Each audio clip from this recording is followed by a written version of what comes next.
Okay, so we have the dust in and we have the dirt in. Now we can think a little bit about what to put in as a next step, but I think we will use the thing where we touches the lantern a lot. So we make the edges here a little bit brighter, and perhaps that we get some metallic out from this paint here. So to do that, we use pointiness, as you might remember, and I can go to the base and then into this material here, and I can disconnect this, and now everything is black, but it's easier to see then.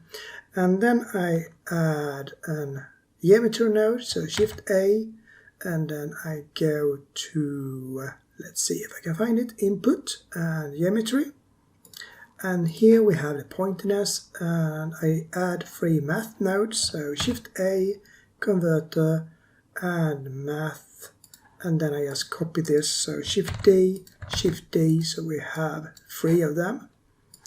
And now I would like this to be subtracted with that one, and then add some multiply, and then add in the end here, so we have that in, and that should be a negative value to reach out. And if I now put this directly to the surface, you can see that all those places that we normally reach very easily, they are now black in our mask here. I would like it to be the reverse, so I will add an invert here, so Shift A, and here I go to color and invert and put that in here. Now this part is still very bright. This is of course white, and these are a bit, yeah, they are black. So now we're trying to get something in here between, so we have a bit darker here, more soft and so on. And that we can do with the power, so a math node, so Shift A, Converter, and we go to math here, put that in, and we add a power here. So we can do like this, and then you can increase this exponent, and as you can see now, we can then change this so it's almost black all over the place, depending on how much you drag this, and only those places that we are touching a lot are now bright, so to say. And with this type of mask, it will be easy to then filter out that part and make it brighter. So we can take all of this and then press Ctrl G, and we use this exponent here as an output, and then we can call this, we can just keep it as exponent, and we can name this to FAC, so factor here, so we have it in, and then we need to be able to control also the value here, so we can put in this, and that can be called edge value. So we have it in. So now we have the exponent and we have the edge value. And now I can press tab to go out, and then I can name this to easy to reach edges. A long name, but it's understandable if I then have everything correctly spelled here. Easy to reach edges. Yeah, so then we have that one. And now we can use this to connect to different things. And in the meantime, I can just reconnect the material output here. So we put that here, and now we are back, and we can add this in the right place. Then the right place would be to change the color here. So it would be here to add it, and we can move this part away. So now we get more room here.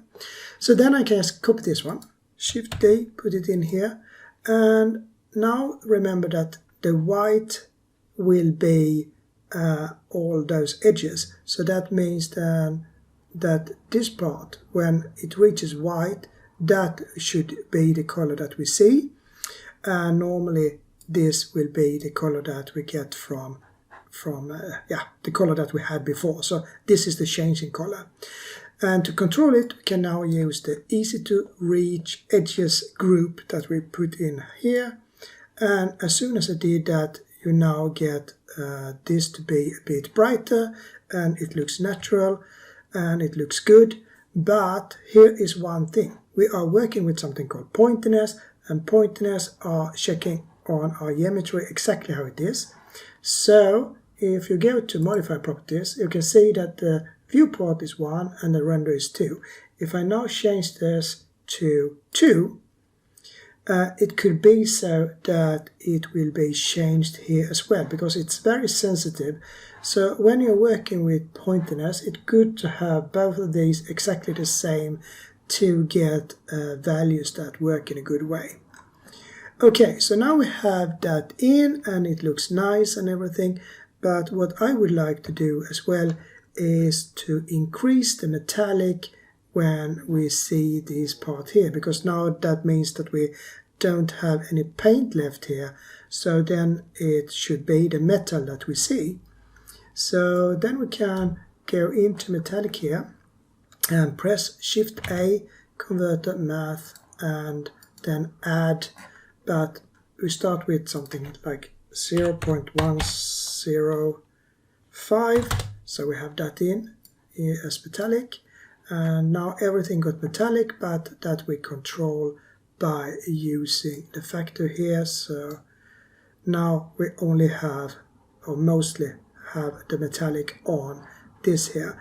Now it can be a bit too much, so even if I press the clamp here, it can be completely metallic, and you can see that we get almost dark edges here because of the reflection and so on. So we can go here and we can also change the roughness, or I can decrease a bit of the metallic here.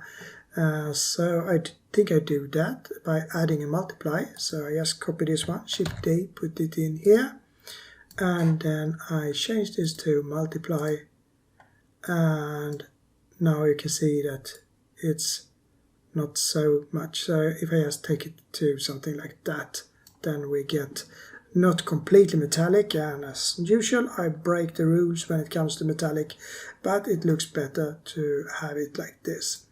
So now I have that in as well, and it should look okay. Now we can try to experiment a bit here, because I don't see so much here. I see it on the sides here, but not down here.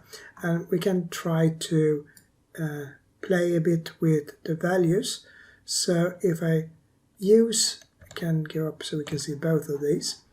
If I use high value here, it will be more narrow, and if I use a low number on exponent, it will then spread out more.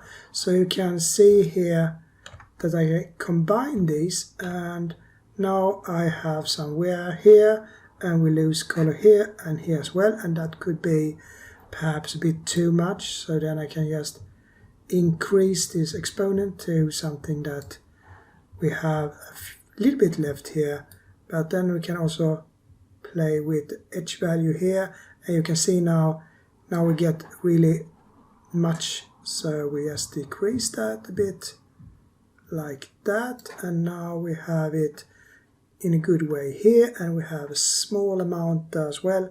And if I now go back again, how does it look here? We have a small amount there. And it's a little bit, as I said before, that it might end in a way that we have to do one material for the base, another material here, and so on, because we can't use exactly the same parameters all over to make it look good. So it's always you try to use the same, but if you can't, and then you have to break it. So something like that could perhaps do it. Don't know if we should. Yeah, okay, we take that up rather high, and then I take that up rather high as well, and then I decrease that just a bit. So now I get it on the sides, and I also get it down here. As you can see, it's rather hard, but I get it. Can make it softer, but then it disappears. Could be hard to play with to find a good value, but something like this perhaps. And as usual, I will now sit here and do this a lot to find the perfect match, and we can then just make this a bit. Yeah, now I can see why it's wrong, because we should not have mix here, we should have a lighten. So now it's easier to work with, because now we don't change the color so much, it's more about the grayness. So if I just take this down a bit like that, it looks a bit better. So something like that can work, and then it's just for me to render it and come back afterwards. Okay, so now it's rendered, and you can clearly see that some parts are now lacking color here, and it follows nicely here. We have some, and we have it on the place here, and also on all those small pieces here, and some here as well.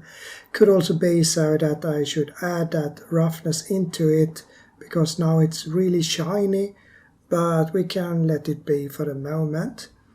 I did redo this render here, so I put in finally a value of exponent like 10 and an edge value about -30, and then I used the complete value for the metallic, so I put 1 here. So some changes I did to make it happen, and as I said, I can also add some roughness into this, so I can press Shift D, put this in here, and in this I can then connect it to the value that we get from the edges here. But now we have no roughness at all, or sorry, we have all the roughness in the world here, so it's really without any reflection. So it could be that we also need a multiply exactly as we did here. I just need some space, so I take that, Shift D, put it in here, and now I can control the roughness here, so we get a little bit less out of it. So perhaps something like this will be better in that case. So that one we don't need, but we need the clamp here, so we always have control, so it never is over 1 here. So I think by adding the multiply and the add here, but perhaps not using this at all, take away that, we should not have too much in it, but using complete metal as we should do, then everything looks really nice here, and I think it will do that in the final render as well. But now we have seen how you could add somewhere to all the edges that we normally touch a lot when we have a tool like this. And you might notice that I did not add any random into this, and I don't think that's needed right now. If you want to add random into it, then yes, then you have 2 values here to play with, so then you can just change those 2 with some texture corner, or some texture like Voronoi or something like Masquerade. But I think it's okay without random for this thing. So now we know how to do that as well, and the next natural step will be the scratches. So I put that into the next session, and I'll see you there. So I say bye for now.